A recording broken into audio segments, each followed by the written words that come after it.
Hello everyone, this is doctor Om Prakash Yadav. आज हम आपको इंटरस्टिशियल लंग डिजीज या पल्मोनरी फाइब्रोसिस के बारे में बताएंगे। पल्मोनरी फाइब्रोसिस में लंग्स और लंग्स के जो टिश्यू होते हैं या सेल्स होते हैं वो डैमेज होने लगते हैं। तो आसपास के जो लंग्स के पास जो छोटी छोटी थैलियाँ होती हैं उसमें से जो ऑक्सीजन है वो ब्लड के अंदर जाता है। तो उसमें क्या होता है, फाइब्रोसिस या स्कारिंग या आपका सूजन हो जाती है। उसकी वजह से क्या होता है, ऑक्सीजन जो है प्रॉपर ट्रांसपोर्ट नहीं हो पाती है। उसकी वजह से तो स्कारिंग हो जाती है। स्कारिंग की वजह से जो टिश्यू होते हैं वो टाइट हो जाते हैं और टाइट होने की वजह से सांस लेने में दिक्कत होने लगती है। तो ये पहला प्राइमरी सिम्टम होता है, सांस लेने में दिक्कत। आसपास के एरिया को भी दिक्कत होने लगती है, जैसे ब्लड वेसल हो गए, एयरवे हो गए, प्लूरा हो गए या इनर लेयर ऑफ लंग्स हो गए, इनमें सब में भी दिक्कत होने लगती है। अब जो इंटरस्टिशियल लंग डिजीज़ में जो सिम्टम होते हैं, इसके जो लक्षण होते हैं, वो प्राइमरी सिम्टम होता है सांस लेने में दिक्कत होना। ये सांस लेने में दिक्कत या तो आपका एक्सरसाइज के टाइम हो सकता है, या कोई डेली एक्टिविटी कर रहे हो, या आप सीढ़ी चढ़ रहे हो तब दिक्कत हो सकती है। दूसरी चीज़ है, आपको जो सांस लेने में दिक्कत होती है वो कुछ दिन बाद नॉर्मली आप रेस्ट करेंगे तब भी आपको दिक्कत होगी।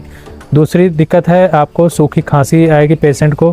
पेशेंट उस तरह तो हमेशा उसको सूखी खांसी बनी रहेगी।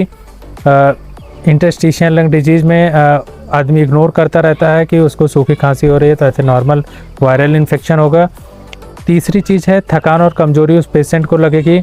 कुछ एडिशनल सिम्टम होते हैं, जैसे आपका जोड़ या मांसपेशियों में दर्द होता है, वजन उसका कम होने लगता है, बुखार होने लगता है, साइनस इन्फेक्शन होने लगता है उसको। बुखार के साथ उसके शरीर में पूरे दर्द बना रहेगा, और आपका सीने में बेचैनी होगी और जकड़न भी बहुत सारी चीज़ों में होने लगेगा। तो ये सब उसके एडिशनल सिम्टम उसको देखने को मिलेंगे जो आपके इंटरस्टिशियल लंग डिजीज़ के होंगे। इसके कारण क्या क्या हो सकते हैं, इसके कॉजेज़ आपको ऑटोइम्यून डिजीजेज। इसमें क्या होता है, इम्यून सिस्टम खुद ही डैमेज करने लगता है सारी चीज़ों को, जिसमें आपका रोमेथॉइड आर्थराइटिस हो गया, स्क्लेरोडर्मा हो गया, डर्मेटोमायोसाइटिस हो गया, पॉलीमायोसाइटिस हो गया। ये सब होते हैं इसके कॉजेज़।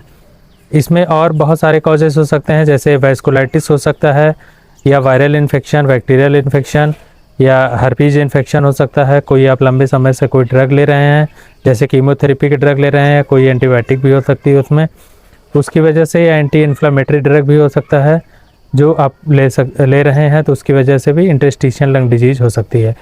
कई बार रीज़न नहीं पता चलता है उसका, इडियोपैथिक हो सकता है इसका reason, idiopathic interstitial lung disease. और जो लंग्स की बीमारियों का कॉमन होता है, जैसे स्मोकिंग हो गया, जिसमें बहुत सारे फैक्टर हो सकते हैं। एस्बेस्टोस फाइबर हो सकता है, और सिलिका डस्ट हो सकती है, ग्रेन डस्ट हो सकती है, रेडिएशन हो सकता है, टोबैको स्मोकिंग हो सकती है। ये सब आपके इंटरस्टिशियल लंग डिजीज़ के कॉजेज़ हो सकते हैं। इसके बचाव के लिए सबसे ज़्यादा ज़रूरी है कि आप ऐसी चीज़ों में फल फ्रूट और साबुत अनाज वाले खाना खाएं। 4 से 5 बार खाएं आप खाने को। एक्सरसाइज करते रहें, योगा करते रहें, और 30 से 40 मिनट आप सैर करते रहें।